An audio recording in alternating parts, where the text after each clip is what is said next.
¿cómo le va?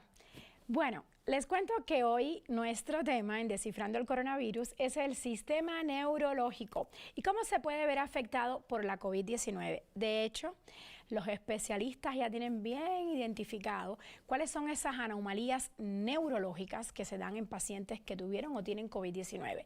Y es que esta enfermedad, la COVID-19, afecta al sistema nervioso central y también al periférico. Hay de afectaciones leves a mortales. Tome nota, ¿eh? Vamos a averiguar más con el doctor Óscar Sánchez Escandón, quien es doctor en ciencias y especialista en neurología, neurofisiología y también en todo lo que tiene que ver con el sueño. Así que vamos a aprovecharlo bien en este programa de 27 minutos. Doctor, muy bienvenido. Aisa, te agradezco la invitación. ¿Es verdadero o falso que el SARS-CoV-2, o sea, el virus que provoca la COVID-19, afecta muchísimo al sistema neurológico? Es verdadero, y lo que hay que aclarar es que el COVID como enfermedad y el virus, que es el SARS-CoV-2, es un virus que afecta de manera sistémica al organismo. Cuando afecta al sistema nervioso, particularmente al sistema nervioso central, el cerebro o las vías de comunicación medulares, puede generar muchas alteraciones que son, como bien lo mencionaste, desde leves hasta muy graves, que pueden ir desde un estado, digamos, de alteración moderada cuando el paciente con COVID propiamente ya establecido tiene dolores de cabeza o el clásico efecto de pérdida del olfato, ¿no? Los mareos, el vértigo, la náusea y las alucinaciones que pueden presentarse progresivamente, hasta efectos tan graves como infartos cerebrales, alteraciones importantes como inflamación o encefalitis cerebral. No quiero imaginarme eso. Eso es muy complicado en estos pacientes, sí. Doctor, ¿y cómo invade el SARS-CoV-2 al sistema nervioso central? Digo, siempre se ha pensado que es una enfermedad básicamente respiratoria. Claro. ¿Cómo se produce esa invasión? El primer paso justo es el acceso por vía respiratoria. Cuando un enfermo o un portador del virus tiene la expulsión de gotitas de saliva y estas pueden llegar a penetrar a algún otro paciente a través de la vía respiratoria, bueno, ese es el acceso primario, digamos, que puede derivar o no en un desarrollo del COVID. Pero una vez que ya está en contacto con el hospedero de este agente y se empieza a desarrollar la enfermedad, afecta a todos los órganos que tienen vasos. Y si un órgano en el sistema del ser humano tiene vasos sanguíneos, arterias, venas, es el cerebro, es el órgano que más irrigación y más drenaje tiene por unidad de peso en el organismo. Entonces, penetra el virus a través de la vía respiratoria, se absorbe por la sangre, llega a la circulación a través de los vasos que irrigan y drenan el cerebro y a través de su corona se une a receptores especiales en los vasos que permiten la entrada hacia las neuronas. ¿Y qué tanto eso provoca que se disparen los niveles de estrés, de ansiedad? Bueno, eso es, digamos, un primer paso. Ya la ansiedad y el estrés surge desde que a uno le dan la noticia que tienes COVID. Sí, caray, vaya que sí. Y desde ahí ya empiezas a tener, ¿qué me va a pasar? ¿Voy a contagiar a mi familia? ¿Voy a poder morir incluso? ¿Voy a tener alteraciones que me pueden alterar mi trabajo? ¿Lo voy a perder? Todo eso ya genera una carga de ansiedad tremenda. Y de depresión también. Y bueno, la depresión como un efecto secundario, ¿no? Pero ¿qué pasa cuando ya empieza el paciente a sentir que verdaderamente está teniendo las manifestaciones del sistema nervioso del COVID? Con dolores de cabeza intensos, con una pérdida del olfato de moderada a severa, en donde la gente se angustia porque no le sabe la comida, Claro. no huele lo que está llevándose a la boca, no distingue perfectamente si lo que está oliendo es bueno o malo. Eso genera más carga de ansiedad y de tensión.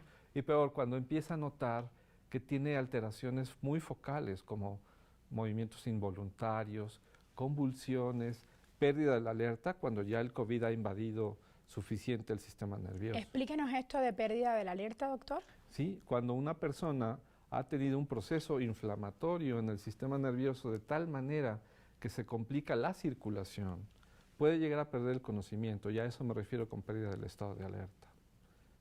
¿Y el insomnio, doctor, también es un efecto de la COVID-19? Sí, es un efecto que tiene dos vertientes, ¿no?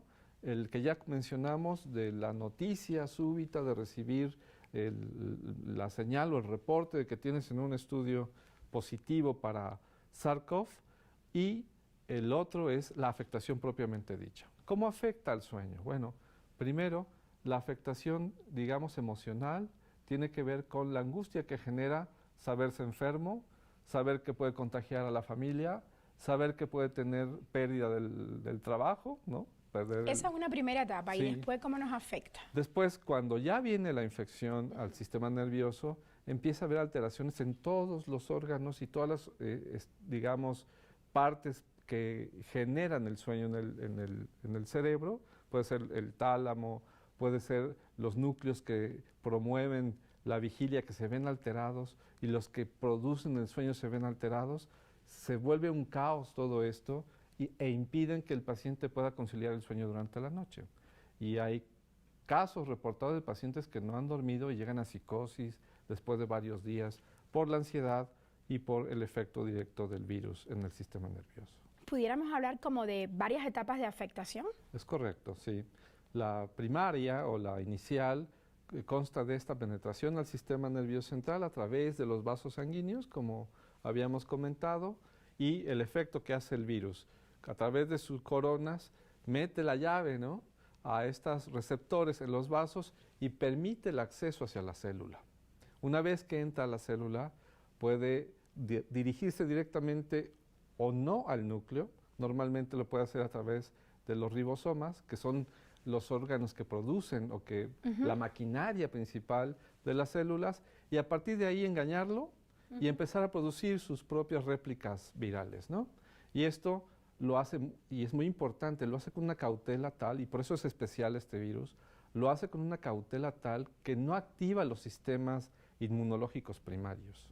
Es decir, entra al sistema, empieza a reproducirse. 5 o 7 días de incubarse. Se incuba, se reproduce de tal manera que ya es imposible detenerlo, y viene entonces la reacción tardíamente inflamatoria, donde todos los elementos que van a asistir a los órganos para combatir ese agente externo, que es el virus, pues tardíamente van a llegar y va a ser demasiado exagerada la respuesta, ¿no? Esta famosa tormenta de citocinas que ocurren en los órganos.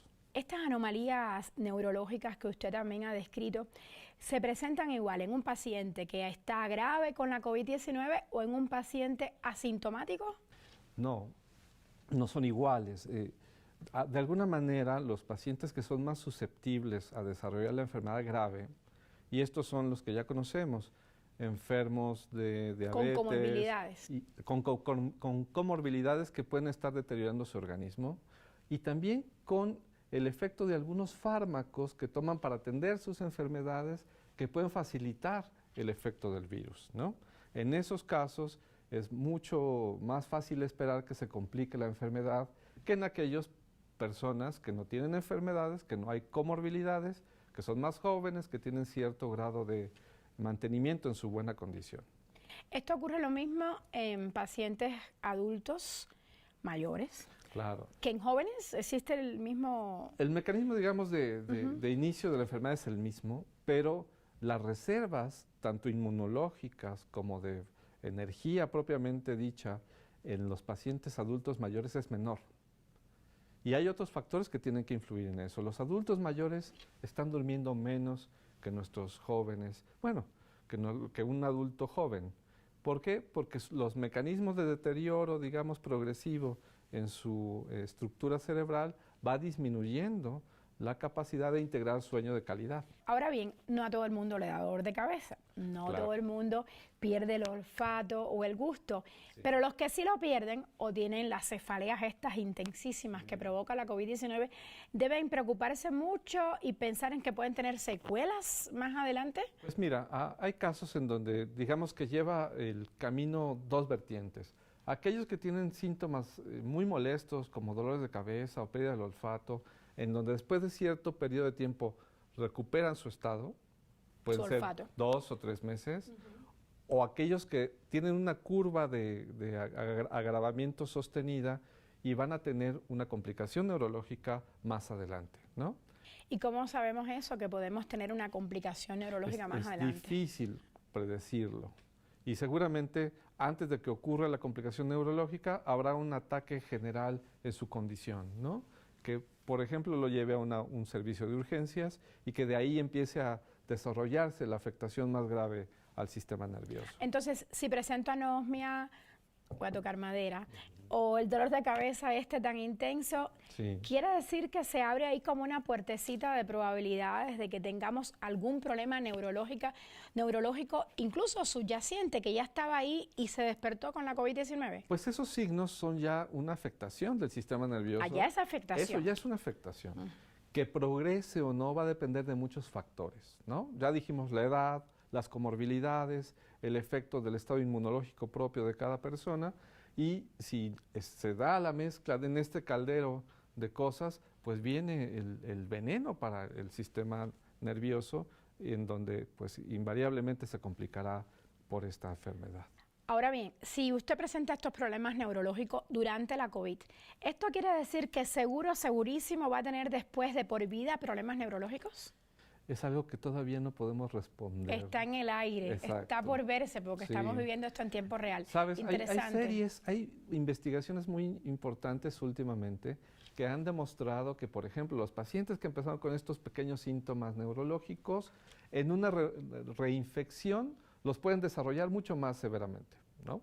Interesante. Pero también es importante que la relación entre la aplicación de las vacunas, por ejemplo, alguien que no se ha vacunado y tiene COVID, es más fácil que desarrolle estas complicaciones. Incluso los problemas neurológicos. Los problemas neurológicos que aquellos que ya tienen su esquema completo. Entonces hay que vacunarse. Yo lo digo en cada programa porque me parece que es elemental. Y todavía sigo encontrándome con personas que dicen, no, yo no me vacuno. Eso es verdaderamente un problema ideológico. Sólido. Sí. Bueno, ideológico, usted le ha dado otra connotación. ¿Por qué, doctor? Claro, es ideológico por varias razones. No es homogénea la formación en ninguna parte del mundo, cada quien tiene su corriente. Y para quienes, por ejemplo, desde el punto de vista religioso, vacunarse puede implicar una falta a sus creencias, pues lo hacen a un lado, con todos los riesgos, ¿no? Y aquellos ideologistas que piensan que se les inyecta un chip macabro que va a controlar sus mentes. Ciertamente, hay quienes piensan eso. Porque a través de eso el imperio nos va a gobernar. Pues estamos en un estado de psicosis colectivo, ¿no? Cuando la realidad científica lo que está demostrado es que es la mejor manera de prevenir la propagación de la pandemia. Sí, las medidas generales, usar el cubrebocas, la sana distancia, evitar que tengamos privación de sueño, ¿no? El estrés, la angustia, todo eso cuenta. Pero en una sociedad en donde no sabemos si aquí está el virus volando, ahora el Ómicron, ¿no? Lo que puede asegurar que haya una menor cantidad de efectos dañinos en el sistema nervioso son las vacunas. Definitivamente, yo coincido con usted al 100% y no soy doctora, pero es algo de sentido común. Es que no tenemos que ser doctores, Claro, tenemos que llevar coincido. este conocimiento a tu audiencia, a todo mundo, para que entienda que no es algo tan complicado, que es más bien algo que debería ser democrático, ¿no? La aplicación de las vacunas a gran escala. No solo por mí, sino por ti, por el otro, por todos los que estamos a nuestro alrededor. Ahora, también es cierto que no todos tienen al alcance de la mano las vacunas. Lamentablemente no. Así es. Han fallado incluso los mecanismos de Naciones Unidas como el COVAX Seguro. para esta distribución y sigue siendo desigual. Pero en países donde hay vacunas, como Estados Unidos, Sí.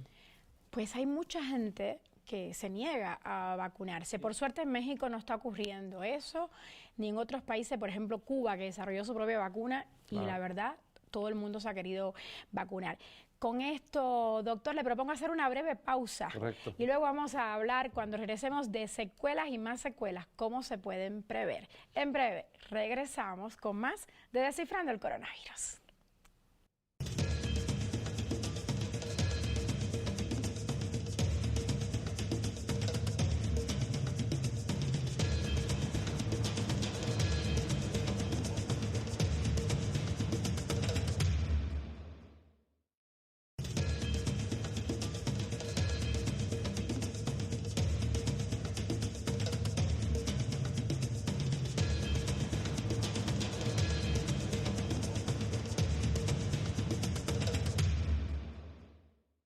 estamos de vuelta para continuar esta plática sobre el sistema neurológico con el doctor Oscar Sánchez Escandón. Ya les decía que es doctor en ciencias y especialista en neurología, neurofisiología y medicina del sueño. Se ha pasado toda la vida estudiando, doctor, por lo que veo. Antes de irnos a la pausa hablábamos de que quería detenerme en el tema de las secuelas. Cuando uno cursa la COVID, ¿cómo puede prever, digámoslo así, qué secuelas puede tener y cuánto tiempo pueden durar? Digo, si es que se puede prever cuando uno está cursando con esos síntomas que son evidentemente del sistema neurológico. Aquellos que tienen secuelas leves tienen un estadio, digamos, de recuperación que va de 2, 3, 4 meses, ¿no? Y ahí es difícil que si se cuidan puedan recaer o obtener complicaciones mayores. Aquellos que desarrollan un COVID moderado a severo tienen mucho más riesgo, quizás más del 60% de posibilidades de que a los 6 meses hayan quedado con secuelas importantes. A los 6 meses, ¿Sí? Imagínese usted. Y si recaen en una reinfección, podrían complicarse aún más, ¿no? Es decir, aquellos pacientes con COVID moderado a severo tendrán una posibilidad de desarrollar unas secuelas que pueden ir desde pérdida del olfato temporal, cefaleas recurrentes, insomnio, ansiedad mayor, depresión, hasta problemas de circulación cerebral, incluso con secuelas vasculares como infartos cerebrales, en hasta el 60% a los 6 meses. Ahora, si no te dio COVID-19 con estos problemas o anomalías neurológicas, quiere decir que te puedes olvidar de que puedas tener secuelas en esta parte, en este sistema, Si te en el cuidas, sistema neurológico. sí, Ah, claro. si te cuidas, sí, ¿cómo así? Claro, sí. Si te cuidas, por ejemplo, si te dejas de exponer, porque recordemos que aunque las vacunas nos dan cierto grado de protección, Te que puedes van, contagiar con haberte vacunado, eso claro, no importa. porque recordemos que hay de vacunas a vacunas y habrá quienes te protejan entre un 50 y 60% y habrá algunas otras que te protejan hasta el 95%. Pero de todas formas, ninguna evita el contagio. Exacto, y ese es el punto. Mientras más expuestos estemos a pesar de las vacunas, el riesgo de contraer la enfermedad es alto y el riesgo de secuelas aumentará en la medida en que estés expuesto. Ahora nos ha llegado una pregunta de un usuario de la red @Telesur English y veo que están llegando otras más. Bueno, este usuario dice, en pacientes con enfermedades neurológicas, o sea, que las tenían antes de la COVID y que les da la COVID-19, ¿qué riesgos enfrenta este paciente? Va a depender porque es una gama amplia de enfermedades neurológicas. Hablemos, por ejemplo, de pacientes epilépticos, pacientes con Alzheimer, pacientes con depresión crónica, pacientes con Parkinson, pacientes con distonías o pacientes con algún tipo de anomalía neuromuscular. Entonces, ¿cuáles son los que más riesgo tienen? Aquellos que tienen implicada la alteración o el compromiso de su sistema inmunológico. ¿Cuáles de ellos? ¿Cuáles? Alzheimer, por ejemplo, enfermedades neuromusculares en donde los pacientes tienen dificultad para respirar y eso promueve mayor cantidad y frecuencia de enfermedades, infecciones, ¿no?, etcétera. Sí, la pregunta es, ¿tienen más riesgo? Sí, tienen más riesgo. Definitivo, no hay duda en ese sentido. Pero está súper demostrado. Está demostrado. Sí. Pero habrá desde aquellos que tengan enfermedades, digamos, neurológicas controladas y leves, a aquellos que tengan enfermedades con mucha mayor afectación, ¿no? Y ya estamos hablando de demencias, esclerosis múltiple, alteraciones cerebrovasculares, ¿no? En todo caso, estos pacientes con estas situaciones tienen que cuidarse mucho más que un paciente que no las tiene. Eso también está demostrado, ¿cierto? Doctor, ¿y la COVID-19 afecta la comunicación entre las neuronas? ¿Esto es verdadero o falso? Es verdad, también. Ajá. Cuando ha llegado la infección al sistema nervioso, ese proceso inflamatorio altera la comunicación de neuronas. ¿Y qué pasa? Las funciones que nosotros conocemos como el lenguaje, la percepción, la lectura, la integración de sueño, la integración de vigilia, se ven afectados. Y hay muchos casos reportados, y seguramente los hemos conocido de cerca varios, en donde cuando se han recuperado de COVID grave, están más aletargados, sí, lentos, cabizbajos, meditabundos. Reaccionan con confusión incluso. Justo.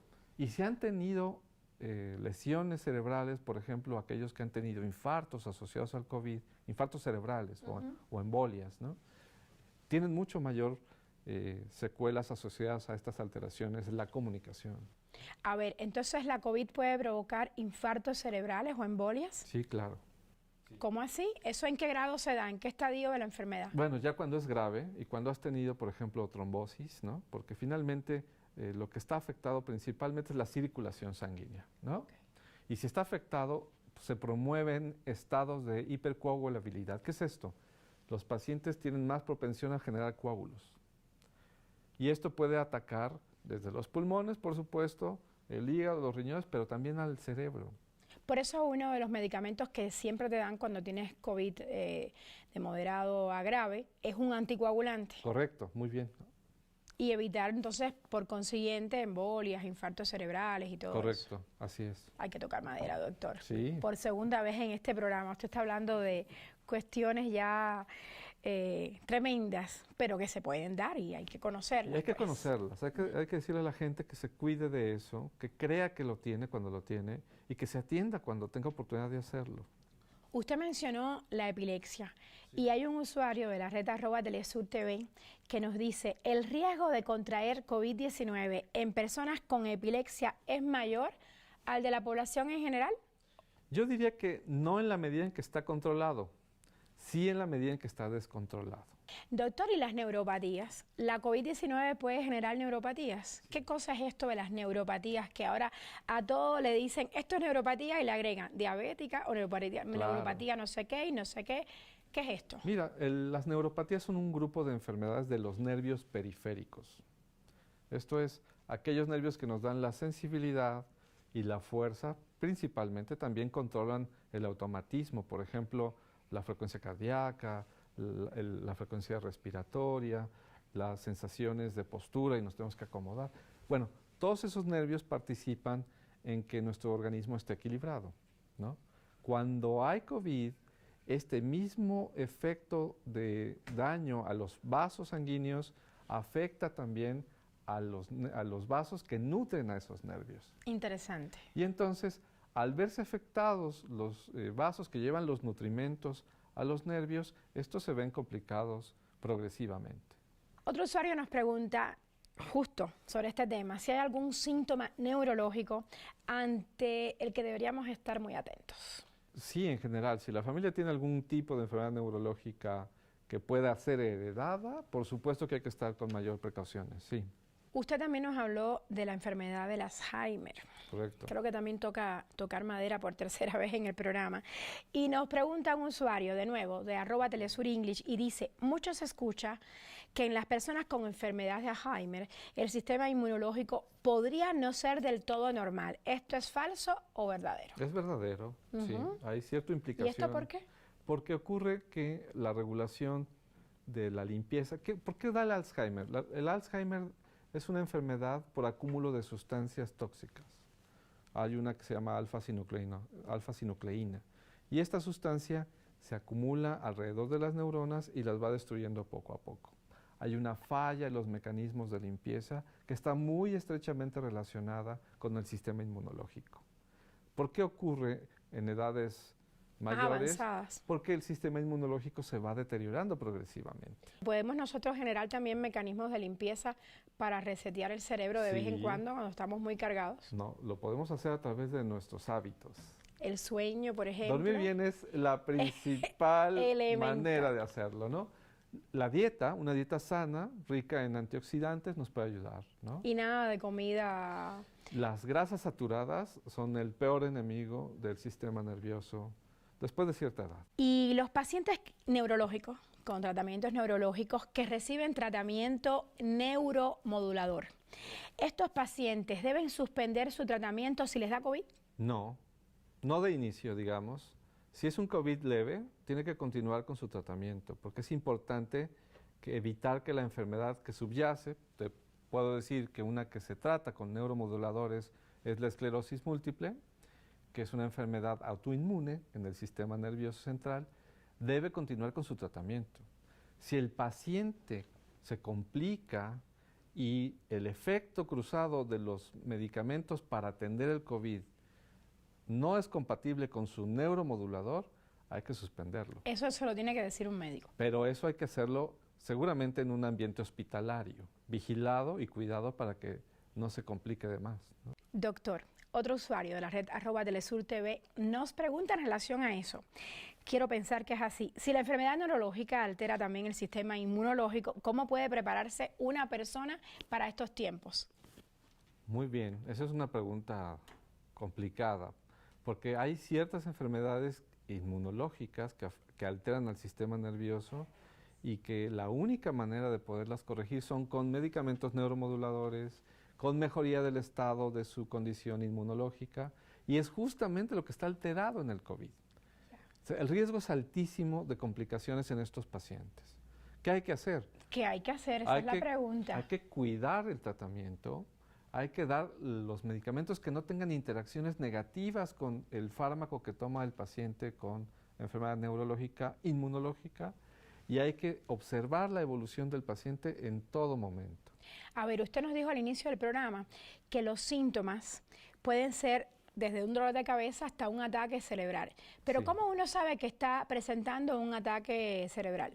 Vamos a imaginar que tenemos COVID y que lo tenemos leve y que en consecuencia Que podemos estás en la tener casa. síntomas leves como cefalea, un poco de febrícula, un poco de resfriado. Pero ¿qué pasa con aquellos que tienen datos graves neurológicos?